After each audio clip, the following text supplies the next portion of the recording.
আমার রিক্সা চেপে বললো ডার্লিং খুব ক্ষুধা পেয়েছে, গেলাম মোস্তফা হোটেলে, খুব খোলা কমায় খাইলাম। হঠাৎ দেখে বয় একটা 1000 টাকার বিল এনেছে। বিলটা দেখে তখন আমার মাথা ঘুরেছে।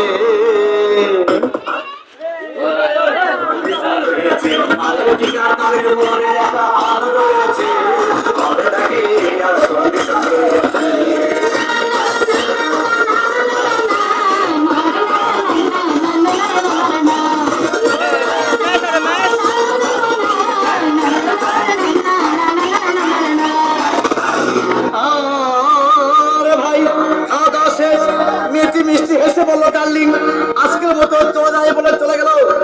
আমি বাড়ি এসে রিক্সা থেকে নেমে রিক্সা ভাড়া দিতে গিয়ে দেখি মেয়েটি আমার পকেট মেরে চলে গিয়েছে।